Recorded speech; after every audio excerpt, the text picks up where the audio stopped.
Hello everybody, today I'll be showcasing 4 budget decks and 3 of them you can use in this upcoming midweek Brawl Builder Challenge. The advantage of these decks is they're very cheap, they require very little to no rares, and they can be upgraded to much powerful versions. Let's begin. The first commander is Leonardo Big Brother. He's a 3 mana 1/3 in white and he has Sneak for 1 and has Leonardo gets +1/+0 for each other creature you control. There's a very good home with the Heir Apparent decks. If you want to play Heir Apparent, this is probably one of the budget versions you can run, and there are already other commanders that work as a Heir Apparent commander, but this one works for the Brawl Builder Challenge. Heir Apparent, you can have any number. It's a common, and when it enters, create a number of 1/1 white rabbit tokens equal to the number of other creatures you control named Heir Apparent. This is a commander that really cares about just making a bunch of creatures, and especially for the least amount of mana possible, and just works perfectly with Heir Apparent. Previously, other really good commanders that work are Denley and Elspeth. Elspeth is a finisher because with the +0 you get +1/+1 and flying. Also works very good if you have Elspeth in the 99, and Denley just makes the creatures unblockable and you get the triggers. You get to do double triggers. The disadvantage of these commanders is Denley, you have to take a turn off instead of playing your Heir Apparent, and Elspeth doesn't really work until you have 5 mana, but if you do, it's a very deadly finisher. So this commander is a lot cheaper just with Sneak 1, and it works very well with Heir Apparent, because you're going to make those rabbit tokens, and any unblocked rabbit token, when you're starting attacking, you get to sneak one of them. He enters attacking, and he starts doing a lot of damage. It's a much faster clock, and you get to do quite a bit of damage. To help us finish the game, once Leo's on the board, there are ways to give him either flying, so he can keep connecting, or one of the more interesting setups is bounce spells. Normally bounce spells are very cheap, but you usually prefer to exile back and forth so you don't have to recast it, but this is such a cheap commander that it's okay if it gets bounced, and sometimes you want to do it anyway. Essence Reliquary lets you repeat the bounce, meaning you can, after you attacked, bounce him back to hand, and then next turn when you attack with all your tokens, you can sneak in any unblocked rabbit. It's very difficult for the opponent to deal with. They have to pretty much have instant speed, single target removal. This also works up with your Heir Apparent. Let's say the opponent's targeting one of your rabbits, you can bounce a rabbit back to your hand and just recast it. And because once you have 2 or 3 rabbits, you can bounce them if you don't have extra rabbits in hand. There's a very mana efficient version. This version does run a couple rares if you want. They're optional. The advantage of these type of decks is if you don't have any of the rares, just put in more rabbits. The couple, if you want to later play it in Brawl, there's Pearl Medallion, just discount your entire deck. It's very good, especially with the Heir Apparent, you get to play multiple a turn. And Raise the Pass with Return to the Ranks and Ascend of Verminister. They're all the same effect, which is return small creatures.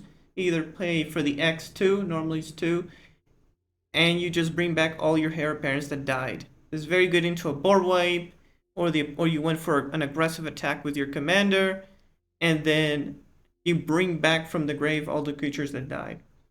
So it's very good if you want to later play after the event, want to run it in Brawl. It's very minimal upgrades in total. There are 5 rares, and the last rare is Abandoned Air Temple. It's really good in mono white, especially we are a monocolored deck, and we get to pump our entire crew. We can very quickly get to lethal.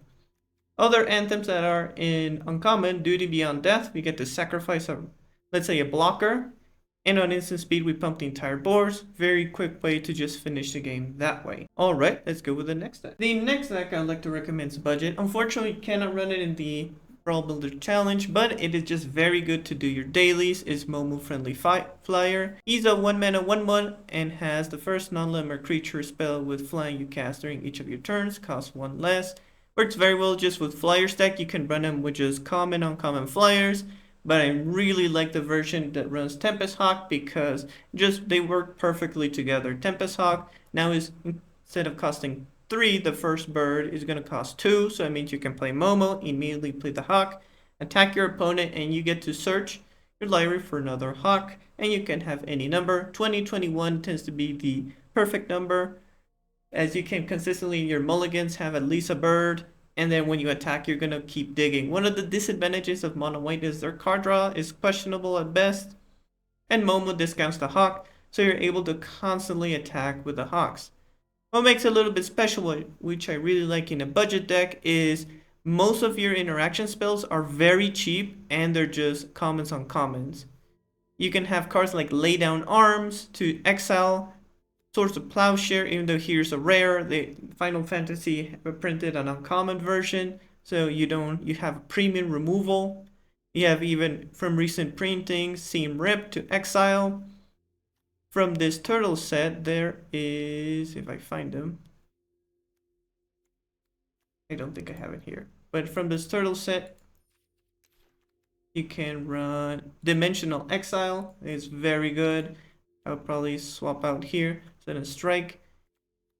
The nice thing is effectively ossification, which is when it enters, you enchant a basic land you control, not that easy to target, and then exile a creature an opponent controls until the aura leaves. We're a monocolor decks, very easy. We also run ossification to probably hit planeswalkers. In this budget version, Pearl Medallion is very good because paired with Momo, now our hawks will cost 1, the first hawk. You also have Oketra's Monument to discount. Herald's Home can also discount the hawks. They're pretty good in case Momo dies. They're even in uncommon ways to bring back Momo from the grave, so even if he dies, it's not the end of the world. And we even have, of course, the Abandoned Air Temple, so if you wanted to play the Heir Apparent and want to transition to this deck too, you have Abandoned Air Temple that works. Also the Paramedanian. Very good on monocolored decks. Alright, let's continue with the next deck. So this Momo, but this is the upgraded version in case you want to upgrade the Momo version but want to ladder with it. This one I actually do my dailies with mono white because it just plays so many cards. I would say significant upgrades other than the Pearl Medallion we still use. Solitude because it's free. We can exile maybe one of the extra Tempest Hawks, so it's good ammo. We also have Flier of Fortitude. It is a rare, but you can sacrifice any of the birds and then your entire board is indestructible and hexproof. Also, your life total can't change, so let's say you've been racing an aggressive deck, you can pop this and you're not dead. Vision of Gobakan is excellent in a Flyers Matters deck because normally the first amount of chip damage you're doing with your Flyers doesn't really impact the game much, but if you play Vision of Gobakan, you not only know what their cards are in their hand, and then once you transform it, you get the Light Shield Array to pump your entire board, and you can sacrifice it to give indestructible to your board. It's just a very solid win con for Flyers.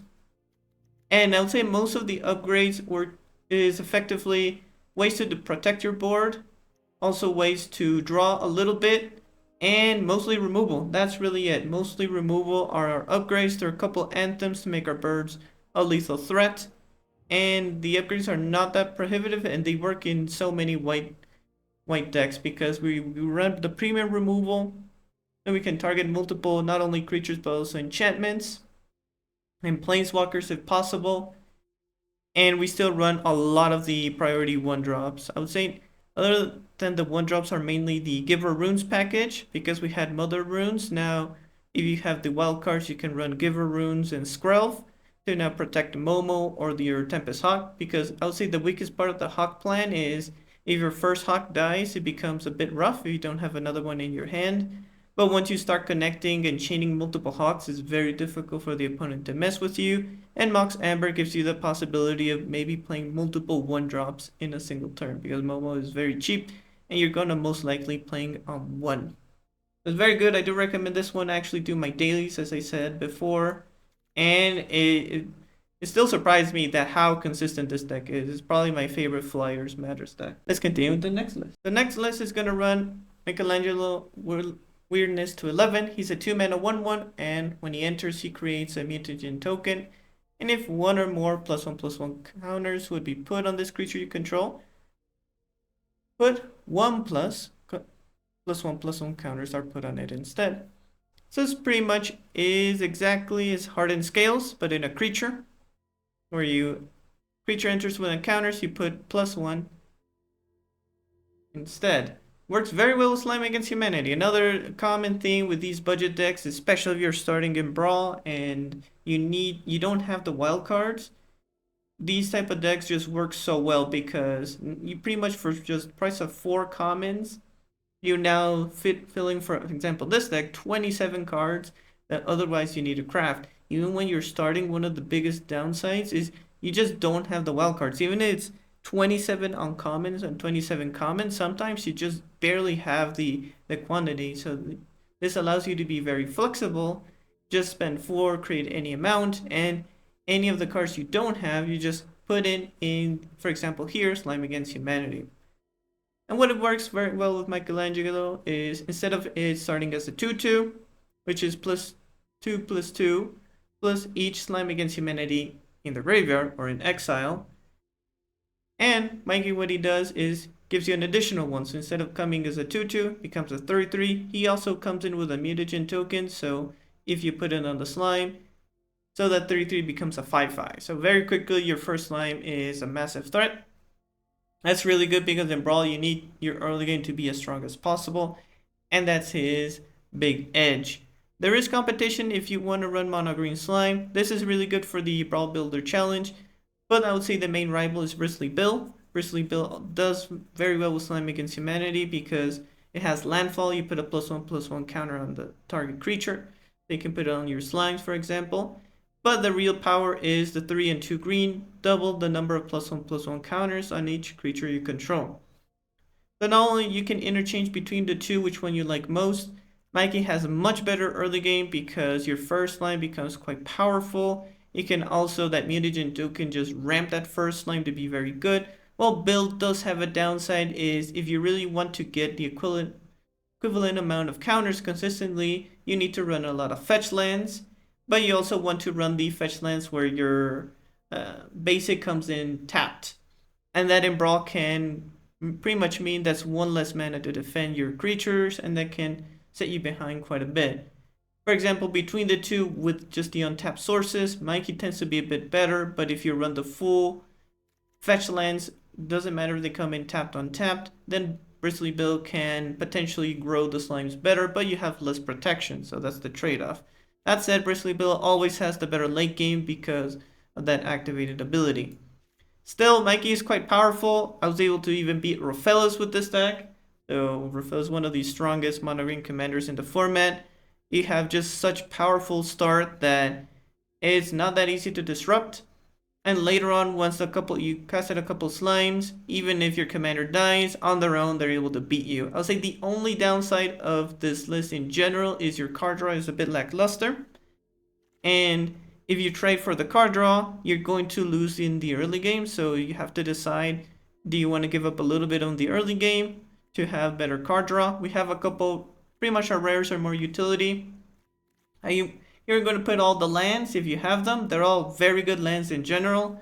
I would say eventually you want to get to these lands. I would say none of them are not recommended to craft. But the good thing about this deck, it considers budget, is all these rares are optional. If you don't have them, just craft more basics. You don't need them.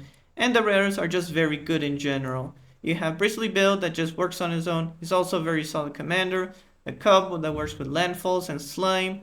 Hardened Scales allows you to have, they do stack with each other, so if you have it early game, you can make a giant slime immediately. And the other rares are just the elves, there's the birds. One of the nice things is if you don't have the elves, you can run also the creatures that tap, because we want to play Mikey always on 2, so you can tap it. But they have an additional effect, you can tap an artifact for mana. Mikey makes a token, so that's potentially extra mana for your board. And you could run an extra cantrip that Bill version can for using Saved by the Shell because it gets discounted if you control the turtle. Our commander is the turtle. So you have extra ways to put counters.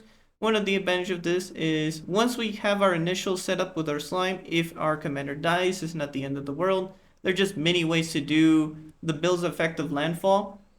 There's a talent that gives you counters, right to the spoof here to give you extra +1/+1, and when Earth gives you landfall, it's pretty good.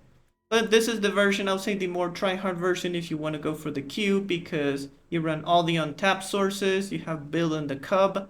But if you want to play the event, or you're just starting, you just cut all these rares and invest into the lands, and slowly but surely you can invest into the creatures. I'll say the most valuable creatures are your 1-drops, because you're going to always be using them. For example, the where do I have it?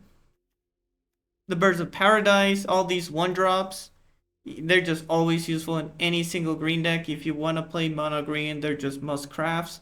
So even in these type of deck, it works. And then you can invest into the enchantments and into the creatures. Landing zone, loading zone here doubles the counters of your first slime. It's really good for some late game damage. Alright, let's continue with the next deck. Another alternative, if you want to play Standard Brawl, you can also play Mikey in Standard Brawl and Slime. Slime against Humanity in Standard Brawl because he's standard legal. Main differences between the two is you just run less slimes, but you have some very good utility cards. Bristly Bill is still Standard Brawl legal, so you can play him there. There's also Innkeeper's Talent, is standard legal, and Right to Spoof is also standard legal. Main differences is you probably want to run the Surveil lands, because if you're lucky and have a Slime Against Humanity on top, you send it to the graveyard, and then your first line becomes a lot stronger. The rest of the deck is just very good utility cantrips to protect your commander. Gene Pollinator can help you tap for early game, so even though the only real elf is Llanowar Elves to tap cleanly on turn 2, there are other cards that can help you out, such as the Gene Pollinator to tap. Moltender is also pretty good because let's say we have a Slime Against Humanity we milled, we can exile it, or after we cast one, and Slime Against Humanity does not care if he is in exile, as long as he's in the graveyard or exile. That's very good even to graveyard hate. They have to pretty much target your entire Slime Against Humanity pool, or it doesn't affect you, which is pretty good in any graveyard based deck. And because your commander's a turtle, Saved by the Shell also works, so it's pretty good to just defend your commander early. Other good utility cards is Selfless Safe Right. You can just name slimes to defend your board against a board wipe. And the Earth Crystal can pretty much double dip with what Mikey does. And you also discount the Slime Against Humanities to be able to grow gigantic slimes. And once you distribute the 2 counters, it's actually going to be 4 counters, if I'm not mistaken, into a Slime Against Humanity, and it's just very good. Just scales quite nice. And of course, landing zone to make that one slime with the warp just be enormous. And because we run so many ways to defend our board, such as Royal Treatment, that giant slime is not going to be that easy for the opponent to deal with. So it works not only in Brawl, but also in Standard Brawl if you want to play Mikey. Lastly, we have Karumonix, but you can run this guy, the Rat King. So these are your 2 options. Is the Rat King, you run the Rat King for the event, and if you want to queue, you can run Karumonix.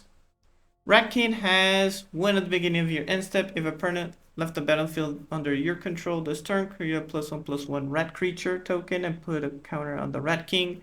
And then you sacrifice 3 rats, return target creature card, and other cards with the same name from your graveyard to the battlefield tapped. So that works very well with the Rat Colony, because your rat colony have the same name and you can have any number. I'll say the normal amount of rats you want to have, I like 20 or more is just a good number of rat colony. And in general, I would say number of rats you want to have around 30 if possible. And with the Rat King, any of the rats die, you're going to make 1/1s and make your Rat King stronger. But if you do want to queue, I do like Karumonix a little bit more because it gives you card advantage later. You really care about having a bunch of cards once you develop your board. And he has an ETB, meaning if he dies and bring him back, for example with No One Left Behind, you get to do the ETB again. So that's your big advantage of the 2. They both work. I believe they're around the same competition because how the queue is right now, so there's not too much of a difference. You run either or, but for the event he works very well. Instead of just running your entire deck of just rat colonies, you can run a bit less and run a lot more utility, because one of the edge in rat colony, generally playing Brawl, is if you're mana efficient on your first 3 or 4 turns, a rat colony deck is quite deadly because the rats do scale very quickly, they do a lot of damage, and you can just win the game in a couple turns. Is people underestimate how powerful rat colony deck really is, and after playing it quite a bit, it is very deadly. And the most efficient thing you can do is on your even turns, because your rat colony costs 2, you're gonna play the rats. But your odd turns, for example, your turns 1 and 3, you're gonna have 1 mana left. You want to be as efficient as possible with that mana. That's where you run a lot of interaction on that 1 mana category. Depending on how your budget is, we have cards like Inquisition of Kozilek, also Dark Ritual to play a bunch of rats in a turn. And in those odd turns, we're just interacting with our opponent. Opponent plays an elf, it's no longer there. Opponent plays a small creature that can potentially kill a rat colony, we just take it out. We can also hit the opponent's hand, which is very valuable into board wipe decks. And the opponent just cannot deal with our rats. And that's the idea. We just make a bunch of interaction, we play with our rats. If they die, it's okay with the Rat King. And if you want to run Karumonix, you're able to just refuel the board, which works pretty well. Other valuable cards, even though they're uncommons, is Bontu's Monument, because it's one of our main win cons. Because what this does is when you play a rat colony, not only costs 1 now, 1 black. When you play multiple rat colonies, you get to drain the opponent. The most difficult part of the rat colony deck is once they get low HP but they have enough blockers, we can no longer attack. The Bontu's Monument let us, even if 1 rat connects, we do a lot of damage, and then we just play a bunch of rats. Other really good cards in uncommon or common is the Kite Sail. We get to equip a rat. That rat's going to be quite large, and we just hit the opponent and just one-shot him. Our commander, either or of the rats, is a rat. It's a rat avatar, and Karumonix is a rat, Phyrexian rat. Works very well with the Swarm Yard. This card has regenerate target insect, rat, spider, or squirrel, and the opponent targets it with removal. We're able to regenerate and they come back. Very good with Karumonix because he has an ETB, and that's why Expedition Map is a nice card to have if you want, in general, for your rats. If his opponent targets a rat or it dies in combat, you can just bring it back. And because it left the battlefield, we're able to, I think regenerate doesn't count as leaving the battlefield, so you're not going to get the trigger, unfortunately. If you want to run a more combo version in Brawl with using the Rat King, we're going to be using Buried Alive. So you can choose which cards you want in the graveyard, but one of the disadvantages of Rat Colony is you don't have that much room for really powerful cards. Because you have to run a bunch of rat colonies, so that's the disadvantage of him if you just want to run a reanimator deck, but that's the second option. But you run Ardent Ulamog with Buried Alive, and you run a couple of tutors. It is significantly more expensive because all the tutors are rares, but the idea is once let's say you get to the late game, and you have 3 rat colonies, you can Buried Alive, get Ardent Ulamog, and then sacrifice 3 rats, bring back Ardent, doesn't matter if he comes in tapped. He's gonna exile a card and makes a 5/5 demon token of it. So you exile Ulamog, and then he enters and then sees himself in exile, so he gets 10 counters. And that's one way. Just if you're in black, is pretty much it's your just typical one-shot combo scenario you can run, and because this commander is effectively a reanimate with your rats, it just works very well. The disadvantage is not my favorite reanimator commander. I haven't done a video of him. Is because Rat Colony is very prohibitive to run other combos because you just need so many. Because once you go down 20 rats, it becomes very difficult to consistently draw the rat colonies on time, and you also need to run a lot of removal because your rat colonies have just 1 toughness. Anything can block it, so you have to just get them out of the way so that your rat colonies can connect. So that's why the reanimator setup, I'm not a huge fan because you need to run so much and you make your rat colony setup worse. So it just ends up preferring just running the typical rat colony package and not worry too much about reanimating a big creature. But it's up to you. There's some other really powerful cards like Lord Skitter. You can make a bunch of rats in a single turn. And at any point your rat colony dies, you can just bring them back. Though I do like Karumonix a bit more because you're able to draw a lot of cards. Very good into board wipes, while the Rat King is very vulnerable to a board wipe, especially if he's on the board and you brought all your rats back. Let's show the upgraded version of this commander. Alright, finally, this is the upgraded version of Karumonix. If you want to run him in Brawl, I would have to say this is definitely a high rated commander, even though he is just a rat colony deck. He plays against very difficult opponents, so this is a very optimized list I have run in the past. But you have to run a lot more rares, for example, Necrodomins and Necropotence, so you can draw a lot. There's also Liliana, because if you can defend Liliana, she can just win her on her own. And this deck, if you go card for card in quality, the opponent tends to have much more expensive cards than you, so it's very easy for you to dump your entire hand, and the +1 becomes a net positive most of the time. Nashi is pretty good if you can craft them. I also recommend it in the budget version because you can steal some very powerful cards from the opponent. Flier of Malice is nice because what you can do, because it's an instant, the opponent, let's say, targets one of your rats, you can Flier of Malice it, and now the opponent's losing their card. So it's a net positive for you because that card was going to die anyways.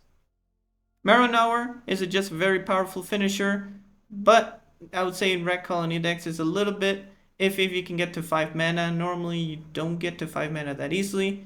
If you're playing a specific Marrow commander, you need to run a lot more ramp, a lot more artifacts, so you can get to 5 mana a lot better. And that commander definitely lives or dies if he sticks.